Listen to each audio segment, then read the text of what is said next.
कुछ भी बोलो, Mahindra Bolero neo plus black colour में काफ़ी ज़्यादा बेहतर लग रहा है। पुराने नियो के कंपेयर में नियो प्लस को जो 7 सीटर फॉर्म पे रखे हैं ना, वो बेहतर हो गया है। फिलहाल ये जो अभी आप सामने देख रहे हैं ये है टॉप मॉडल, जिसे P10 वेरिएंट के नाम से भी जाना जाता है। और वहीं पर दूसरा ऑप्शन आता है P4 वेरिएंट, जो अभी आप सामने देख रहे हैं, जो बेस मॉडल है। दो ही मॉडल है, बेस और टॉप।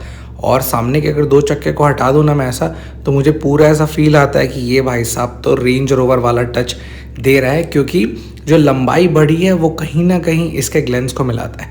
बट सिर्फ शब्दों से नहीं, बहुत सारी चीज़ें अंतर है। सिर्फ दिखने भर के लिए हल्का बहुत जैसे मिलजुल के दिख जाता है, क्योंकि इंटीरियर में जो खमी बेसी है वो मैं थ्रू आउट इस वीडियो में बताने वाला हूँ। पर फिलहाल फिर भी अगर नीचे इसका जो भी व्हील सेक्शन है उसे आप पूरी तरीके से ब्लैक करा लेंगे तो ये बेस मॉडल भी काफ़ी ज़्यादा तगड़ा लगने वाला है। अब जैसे इंटीरियर की मैं छोटी मोटी चीज़ें आपको बता देता हूँ, तो इस कीमतों पर उतना ज़्यादा ऐसा कुछ अपग्रेडेड मुझे इसका MID स्क्रीन नहीं लगा। सिंपल फॉर्म पे जैसे गाड़ी चलती है और एक होनी चाहिए तो ठीक ठाक कंडीशन को टिका दिया है ऐसा लग रहा है।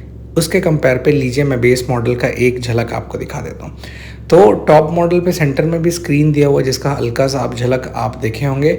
वहीं पर जैसे बेस मॉडल की तरफ जाएं तो इसमें कोई भी आपको स्क्रीन प्रोवाइड नहीं कराया गया है। और एक सबसे दुख की बात कि सिर्फ सेंटर में सामने में AC के ब्लोअर्स हैं, इसके अलावा ना मिडिल रो में ना पीछे कहीं भी आपको AC के ब्लोअर्स नहीं मिलते हैं। ये एक बहुत दुख की बात है, क्योंकि AC को कूलिंग करने में जितना ज़्यादा समय लगेगा उतना ज़्यादा बाकी सबके लिए दिक्कतें होने वाली है। जो इसका पूरा डिटेल सबसे पहले मैं आपको टॉप मॉडल से समझाता हूँ। ये है बोलेरो नियो प्लस 9 सीटर। ये वाला जो भाग आप देख रहे होंगे ना, आप एक्सटेंड कर दिए हैं, जिसके भी जल्दी डिलीवरी होने वाली है। गाड़ी बहुत सारे मामले में बेस्ट है।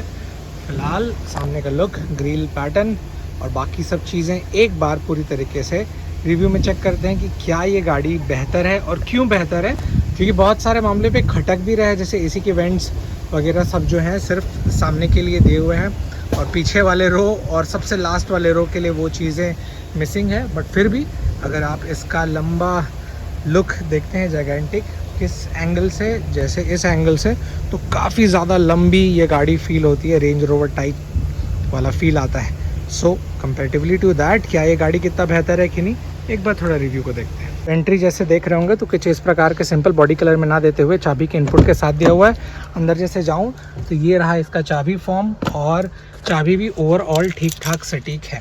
इस मामले में अगर मैं चालू करके बताऊं तो जैसे आप देख रहे होंगे यहाँ पर सामने अभी फ़िलहाल बैटरी ऑफ, तो क्षमा चाहता हूँ। इसका MID कुछ इस प्रकार से रहता है। कवरिंग मैं आपको दूसरे वीडियो के डिस्प्ले पे भी दिखवा दूंगा। और सेंटर पे कुछ इस प्रकार के स्क्रीन दिया हुआ है। वहीं पर जैसे देख रहे होंगे तो ब्लैक इनपुट, ये रहा आपका स्किन टोन, और साथ ही साथ कुछ इस प्रकार के स्टिचिंग कुशनिंग के साथ मिल जाता है। 6 स्पीड गियर बॉक्स के साथ ही आती है। और दुख की बात यह है कि डोर्स में ओपनिंग ना देते हुए यहाँ पर आपको विंडो कंट्रोलिंग्स दिए हुए हैं। इसके अलावा जैसे मैं अगर थोड़ा सा पीछे जाऊं तो जाने के बाद कुछ इस प्रकार से लुक लगता है। और वहीं पर जैसे सामने की तरफ देख लिया तो पीछे भी एक कंफर्टेबल ठीक ठाक स्पेस मिल जाता है, जिसमें आप देख रहे होंगे तो AC के वेंट्स की व्यवस्था सेंटर में नहीं दी हुई है। ऊपर से ही जो आगे को आएगा वही थोड़ा सा सुकून देगा, ये थोड़ा सा दुख की बात है। और ऊपर कुछ ऐसे रीडिंग लैंप्स नहीं दिए हुए हैं, काफ़ी पीछे दिए हुए हैं। और ठीक ठाक कंफर्टेबल पर सीट के मामले में 3 लोग आराम से कंफर्टेबल बैठ पाएंगे, क्योंकि गाड़ी बहुत ज़्यादा चौड़ी है। और हाँ, दूर से जो व्हील दिखा रहा था वो ये है। और सेक्शन जैसे देख रहे होंगे 215/70 R16 इंच के अपोलो के मिल जाते हैं। फिर जैसे पीछे देखें तो ब्लैक के साथ ये कलर फॉर्म थोड़ा सा अच्छा लग रहा है। फुट पैर रखने के लिए कुछ इस प्रकार की जगह दी हुई है। जैसे मैं खोलूं तो यहाँ पर देख रहे होंगे ठीक ठाक 4 लोग के बैठने के लिए व्यवस्था है। और वो इसलिए मैं बोल रहा हूँ क्योंकि जैसे मैं बैठता हूँ तो मैं 5 फुट 10 इंच के बाद भी अपनी ठीक ठाक पैर रख पा रहा हूँ, और इतना स्पेस लगभग वो बचा हुआ दिख रहा है। और बगल में भी एक लोगों को बैठने की ज़रूरत। AC के मामले में बहुत ज़्यादा प्रॉब्लम इसलिए भी होने वाला है क्योंकि सिर्फ AC के वेंट सामने दिए हुए हैं और ऐसा कोई AC के वेंट की सुविधा नहीं है, जिसके कारण पीछे तक ठंड आने में दिक्कत जाएगा। और पर ये हाँ, ग्लास के कवरिंग के बारे में बताऊं तो वो अच्छा है, मस्त इत्मीनान से आप बाहर की दुनिया देख पाते हैं, which is a plus point. So ये the quick detail about this beautiful, कह सकते हैं रेंज रोवर टच ब्लैक। आपको कितना बेहतर लगा, please let me know in the comment section. अभी कुछ दिन पहले मैं आपको एक गाड़ी दिखा दिया था जो था इसी बोलेरो नियो प्लस का P10 वेरिएंट, और अभी आपके लिए लेकर आया हूँ मैं P4 वेरिएंट। 2 मॉडल ही फ़िलहाल आते हैं, P4 और P10, बेस हो गया या फिर टॉप। इस बेस पे ये जो आप व्हील सेटअप देख रहे हैं ना, तो ये आपको स्टील रिम प्रोवाइड कराए गए हैं। क्या टायर सेक्शन है, क्यों बेहतर है, वो एक बार बताता हूँ। फ़िलहाल यहाँ से आप देख लीजिए, और एग्जांपल के तौर पे अगर मैं इन दोनों को बंद कर देता हूँ, ये वाला भाग और ये वाला भाग, तो यहाँ पर आप देखिएगा कि तगड़ा पूरी तरीके से रेंज रोवर वाला फील आता है। जैसे ये अगर पूरा तरह ब्लैक हो जाएगा तो इस मामले में बहुत सारे लोग पसंद कर रहे हैं, क्योंकि ये गाड़ी ना काफ़ी ज़्यादा जैगेंटिक और बड़ी लग रही है ब्लैक में। हालांकि वाइट भी एक अच्छा ऑप्शन है, पर वाइट के अलावा जैसे इसको कंसिडरेशन पॉइंट पे देखेंगे तो कितना बेहतर है वो एक बार इसमें चेक अभी करते हैं। तो फिलहाल जैसे नीचे अभी आप देख रहे होंगे, तो यहाँ पर स्टील रिम दिया हुआ है, पर छोटी मोटी बारीकियों में आप देखिएगा कि इस प्रकार के महिंद्रा के लोगो मिल जाते हैं। और वहीं पर टायर सेक्शन 215/70 R16 इंच के इसमें कुछ इस प्रकार के ग्रिपिंग के साथ मिल जाते हैं। हालांकि थोड़ा बारिश का मौसम है तो थोड़ा सा गंदगी रहेगा, क्षमा चाहता हूँ उसके लिए। वहीं पर सामने के लुक में साइड में आपको इंडिकेटर फेंडर, और ये as it is body colour में दिया हुआ है, जो कि बेस्ट डिसीजन है। अगर ये थोड़ा सा ऐसा ऑफबिट ब्लैक रहता तो थोड़ा सा मज़ा नहीं आता, पर ये भी एक छोटी मोटी बारीकियों में सेम बॉडी कलर नहीं दिया है। हालांकि बेस मॉडल टॉप मॉडल में थोड़ा फ़र्क पड़ेगा यार। इसके अलावा जैसे मैं अंदर जाता हूँ तो अंदर आप देख रहे होंगे, तो यहाँ पर एक अच्छा फॉर्म पे आपको छोटी मोटी अच्छी सुविधाएं दी हुई है। जैसे एग्जांपल के तौर पे इस बेस मॉडल पे बहुत सारी मन में संकोच रहता है कि क्या क्या चीज़ दिया हुआ है। तो बेस मॉडल में अब आपको एक सटीक डिस्प्ले मिल जाता है एमआईडी स्क्रीन के तौर पे। हालांकि उतना ज़्यादा अट्रैक्टिव कलर नहीं है, बट ठीक है, जितना भी है बहुत सारे मामले में ये मुझे बेहतर लगा। सेंटर में पूरी तरीके से डिस्प्ले मिसिंग हो जाता है, तो फ़ायदा अब ये रहता है कि आप अपने मनपसंद का जो भी डिस्प्ले लगवा सकते हैं। तो P4 P10 में ऐसा कोई ज़्यादा सच चेंजेस नहीं है, जिसमें ये भी एक पार्ट है। तो इत्मीनान से आप चेंज करवाइए पूरा पैनल को और ये बेहतर हो जाएगा। सामने सिर्फ AC के वेंट्स दिए हुए हैं, तो जो भी भाई साहब पीछे बैठेंगे, बस ये गाड़ी का जो एक प्रॉब्लम है वो मैं बता दे रहा हूँ कि पीछे तक सेकेंड रो और थर्ड रो दोनों के लिए आपको यहीं से पूरा ठंडा करना पड़ेगा। तो पूरी हाल पे, किसी भी हाल पे नॉब आपको फुल करना पड़ेगा। तो इतना आवाज़ फिलहाल जब मैं बोल नहीं रहा था तो इतने पावर से ये चलेगा, और गाड़ी के इंजन के साथ इतना कुछ सुनाई देगा। ये फ़िलहाल जो गाड़ी है ये 6 स्पीड गियरबॉक्स के साथ आता है। ओपनिंग डोर्स पावर दोनों के लिए यहीं पर दिए हुए हैं। और वहीं पर जैसे आप नोटिस कर रहे होंगे, तो ये बेस्ट पार्ट इसका ये भी है कि नेगेटिव बेस सेगमेंट थोड़ा सा हो जाता है सिर्फ इस वजह पे, क्योंकि आपके लिए जो व्यवस्था की गई है वो सेंटर में व्यवस्था की गई है, साइड में नहीं की है। पर उसके लिए फ़ायदेमंद भी है। कुछ मामले में थोड़ा सा बीच वाला पोर्शन क्लासी लगता है। हालांकि इस वेरिएंट का थोड़ा सा एक दुख पार्ट ये भी है कि थोड़ा सा इंटीरियर जैसे आप देख रहे होंगे ना, ये थोड़ा सा कह सकते हैं कि थोड़ा सा अलग हाईलाइटिंग कलर देना था। हल्का से डार्क देने के बाद थोड़ा उतना ज़्यादा अट्रैक्टिव नहीं लग रहा है। मैं अपने अनुमान में बता रहा हूँ, आप भी पास से देखेंगे तो बताइएगा कि वो कैसा लगा। यहाँ पर ग्रैब डोर हैंडल्स दिए हुए हैं, और ये पूरी तरीके से कहीं भी पियानो ब्लैक फिनिश ना देते हुए सिंपल ब्लैक फॉर्म पे रखा गया है। वहीं पर जैसे मैं पीछे की तरफ जाऊं तो पीछे आपके लिए सफिशेंट स्पेस की सुविधाएं की हुई है। उदाहरण के तौर पे मैं 5 फुट 10 इंच का इंसान अगर इसमें पीछे बैठता हूँ तो कुछ ठीक ठाक सीट को आगे करने के बाद इतना लेग स्पेस बच रहा है, जो कि बहुत बड़ी बात है। और पीछे बैठने पर ना गाड़ी काफ़ी जाइगेंटिक इन स्पेस ही देता है, और सामने कैसा दिखेगा तो वो कुछ ऐसा दिखता है।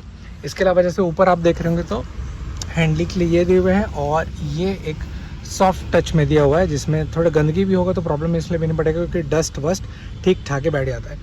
सामने जो लैम्प्स आप देख रहे हैं ना, ये वाला, तो ये आपको गोल्डन कलर पे ही मिलेगा, जो कि बल्ब पैटर्न येलो कलर रहता है फिलामेंट वाला। इसके अलावा यहाँ पर आपको 12 वोल्ट के आउटपुट मिल जाते हैं। हैंड ब्रेक का यहाँ सुविधा। और दूर से कैसा दिख रही है गाड़ी, तो कुछ ऐसा इंटीरियर में थोड़े से डार्क कलर होने के बाद थोड़ा सा अजीब लग रहा है, बट फिर भी दैट्स द बेस्ट पार्ट। कुछ समय के बाद आपको आदत हो जाएगा। तो कंफर्टेबल यहाँ पीछे बैठने के बाद जैसे ही मैं लास्ट की तरफ जाऊँ तो यहाँ पर इस गाड़ी का मेन खेल चालू होता है, जो वाइड एंगल से मैं आपको दिखाता हूँ। तो ये जो भाग है, ये जो एक्स्ट्रा बढ़ा हुआ है ना 9 सीटर के लिए, इसकी बहुत सारी खासियत ये है कि सबसे पहली बात तो गाड़ी काफ़ी ज़्यादा जैकेंटिक दिख रहा है। उसके बाद एक प्लस पॉइंट ये भी है कि इसके लंबाईपन से हल्का सा रेंज रोवर जो फील आ रहा था, जैसा मैं बोल रहा था ना, तो वो यहाँ से दिखता है। तो जैसे ये वाला भाग देख रहे होंगे, तो अगर मैं ऐसे टिल्ट करूँ तो एग्जैक्टली ये थोड़ा सा ज़्यादा बढ़ा हुआ लगता है। वहीं पर अगर वाइड एंगल को मैं हटाऊँ तो ओरिजिनल फॉर्म पे अब देखिएगा कितना जायगेंटिक ये लगेगा। बस किसी भी हाल पे शुरू से मेरा सजेशन ये कि ये वाला जो भाग है इसको पूरी तरीके से ब्लैक कर दो, तब इस गाड़ी का लुक देखेगा।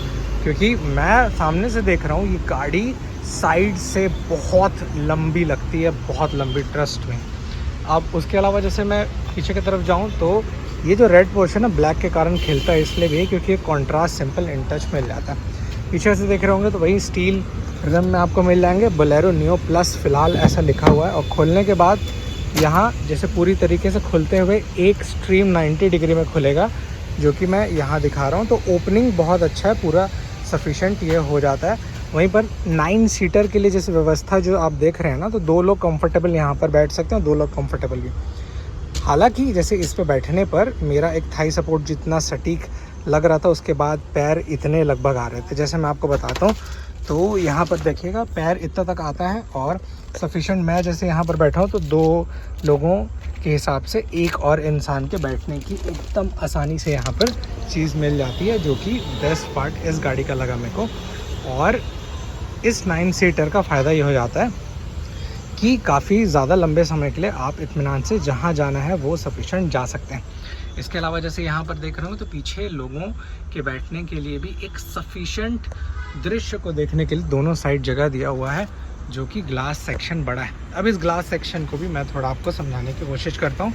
फ़िलहाल जैसे इसको बंद करूँ तो पीछे से कुछ ऐसा लगता है ये गाड़ी, और पूरा ये ब्लैक फॉर्म, ये जो डोर दिया हुआ है ना, जिसके कारण थोड़ा सा हाईलाइटिंग है।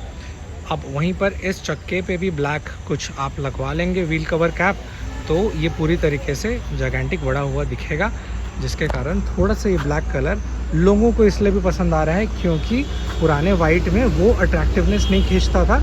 अब इसमें सिर्फ आप ये जो पोर्शन है इसको ब्लैक करवा दो, तो मैं तो बोलता हूँ बोलेरो नियो का ये भी कह सकते हैं कि अब डार्क एडिशन बन गया। तो साइड से जैसे मैं ये वाला जो ग्लास बता रहा था ना, इसी ग्लास के कारण अब गाड़ी थोड़ी सी जायगेंटिक फॉर्म पे रहती है। पीछे भी बैठने जितने लोग हैं, तो इसे ग्लास को, ये वाला पोर्शन को बढ़ाने का मेन कर्तव्य इनका ये भी रहा होगा डिज़ाइन एलिमेंट में कि किसी भी हाल में 2 लोग बैठेंगे तो दोनों के लिए सफिशेंट आई साइटिंग हो, इसीलिए उन्होंने छोटा नहीं रखा। हालांकि ये जो ब्लैक पोर्शन है इसे और भी ज़्यादा कर सकते थे उसको बीच तक, पर उतना सटीक रखने का उनका बेस्ट पॉइंट ये था कि आप इत्मीनान से देख सकेंगे। दूर से देख रहे होंगे तो सिर्फ स्टील रिम गड़बड़ा रहा है, इसको ब्लैक कर लीजिए और ये बन गया आपका भाई साहब पूरी तरीके से बोलेरो नियो प्लस का डार्क एडिशन। आपको ये गाड़ी कितना बेहतर लगा, please let me know in the comment section.